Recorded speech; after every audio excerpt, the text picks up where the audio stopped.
Reporter breaking. സാങ്കേതിക digital VC നിയമനത്തിൽ സർക്കാർ വീണ്ടും രാജ്ഭവനുമായി ചർച്ച നടത്തിയേക്കും. സുപ്രീംകോടതി നിർദ്ദേശത്തിന്റെ പശ്ചാത്തലത്തിലാണ് സർക്കാരിന്റെ നീക്കം.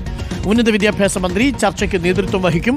താൽക്കാലിക VC നിയമനം സർക്കാർ പാനലിൽ നിന്ന് വേണമെന്നാകും ചർച്ചയിൽ ആവശ്യപ്പെടുക. ഹർജി പരിഗണിക്കുന്നതിന് മുൻപ് VC നിയമനത്തിലെ സമവായമാണ് സർക്കാരിന്റെ ലക്ഷ്യം.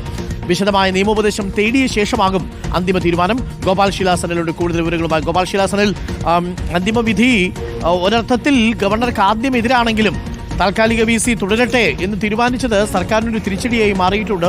ഈ സാഹചര്യം മറികടക്കണമെങ്കിൽ പുതിയ താൽക്കാലിക VC ഗവർണർക്ക് നിയമിക്കാം. പക്ഷേ അത് സർക്കാർ കൊടുക്കുന്ന പാനലിൽ നിന്ന് വേണം എന്നുള്ളതാണ് സർക്കാരിന്റെ താല്പര്യം. ഗവർണർ വഴങ്ങാനുള്ള സാധ്യതയുണ്ടോ? അനുനയ നീക്കമാണോ? Gopal, good morning.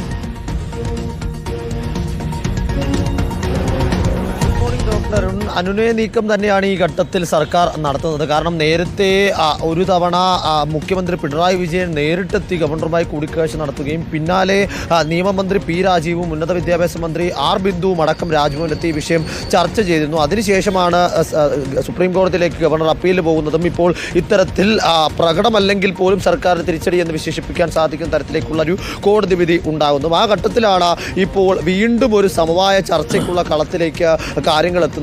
സർക്കാർ തലത്തിൽ രാജ്ഭവനുമായി വീണ്ടും ഒരു ചർച്ചയ്ക്കാണ് ആലോചിക്കുന്നത്.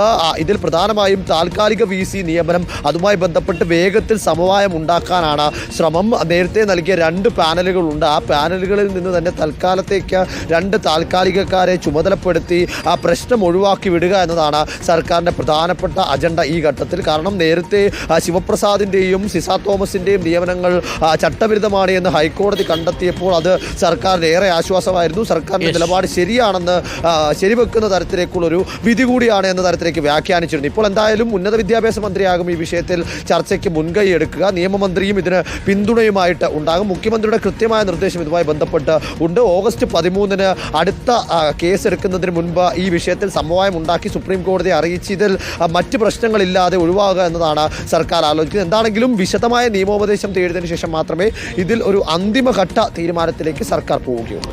Thank you. ഗോപാലാണ് നമുക്കിപ്പം ചേർന്നത്. ഒരു സമവായത്തിലൂടെ കാര്യങ്ങൾ പരിഹരിക്കുന്നത് തന്നെയായിരിക്കും നല്ലത്. ഉന്നത വിദ്യാഭ്യാസ മേഖലയിലെ വിദ്യാർത്ഥികളുടെ ഭാവിയാണ്. പ്രത്യേകിച്ച് സാങ്കേതിക വിദ്യാഭ്യാസ മേഖല എന്നൊക്കെ പറഞ്ഞാൽ വലിയ പ്രതീക്ഷകൾ നൽകുന്നൊരു മേഖലയാണ്. അവിടെ ഈ പറയുന്ന രീതിയിൽ തൊഴുത്തുകുത്തും ഈഗോവുമായിട്ട് പോയാൽ എന്താ ചെയ്യാൻ പറ്റുക? അതുകൊണ്ട് കുറച്ചുകൂടി യോഗ്യരായിട്ടുള്ള VCമാരെ അവിടേക്ക് നിയമിക്കുക എന്നുള്ളതാണ് സർക്കാരിൻ്റെയും ആവശ്യം. ഗവർണറിന് വഴങ്ങിയാൽ വിദ്യാർത്ഥികളുടെ ഭാവി കുറച്ചുകൂടി സുരക്ഷിത